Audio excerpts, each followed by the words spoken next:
Good day everyday sa lahat. Samahan nyo kami ulit sa panibagong yugto ng buhay mga kapifam. Napakaganda ng sikat ng araw kaya nagpagupit na lang muna.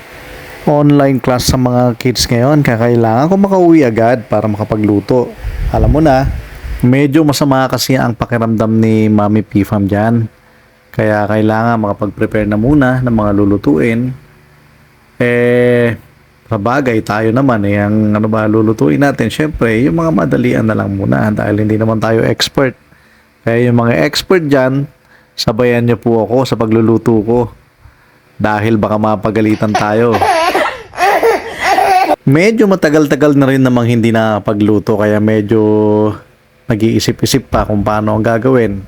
Priority natin ang healthy living kaya gagamit tayo ngayon ng olive oil para kahit papano mas healthy yung gagamitin natin para sa paggigisa. Hindi na natin pagtatalunan kung alin ang mauuna, kung sibuyas o bawang. Basta ako, inuna ko na yung inuna ko. Ituloy natin ang paggigisa. Tignan natin kung ano mangyayari. Palagay ko naman ay okay naman ang lahat.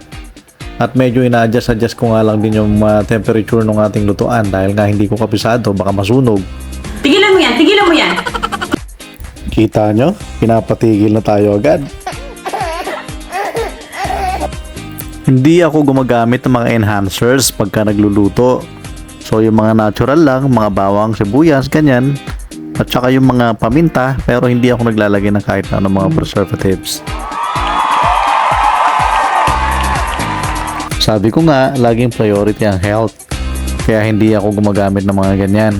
Kasi mapapasarap naman natin siguro yan nang hindi tayo gumagamit ng mga ganyan. Pasensya na po ha. Paniniwala ko lang po ito. Hindi ko naman po sinasabing na magaling ako magluto. Siyempre, pamilya po natin ang kakain dyan. Kaya hindi po ako naglalagay ng kahit na ano. Para sa akin lang po yon. Para sa akin lang po. Hindi ko po sinasabing sa inyo din. So, it's up to you kung ano yung style nyo po sa pagluluto. Mag-aaway pa ba tayo? Diba? Friends lang tayo. Kasiyahan lang. Walang away. Walang bashing. Medyo late na tayo dyan. Kaya kailangan ko ng pagbalutan ng aking dalaga. Iaakit ko pa yan kasi nga natapos na yung break nila. Nagluluto pa rin ako. Hirap pala ng trabaho ng isang nanay, no? Kawawa naman pala yung iniirog ko. Oh, malalim yun. Akto, luto na rin yung kanin. Di-deliver ko na agad to para makakain na si Kim G.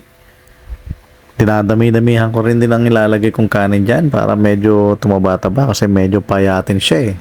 Sana magustuhan din naman nila yung niluto ko ngayon. Baka mamaya sabihin na naman lasang chicken yung beef na niluto ko. Ayan, ayos na. Natapos din.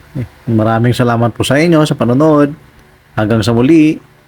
Ito po ang Daddy Pifam.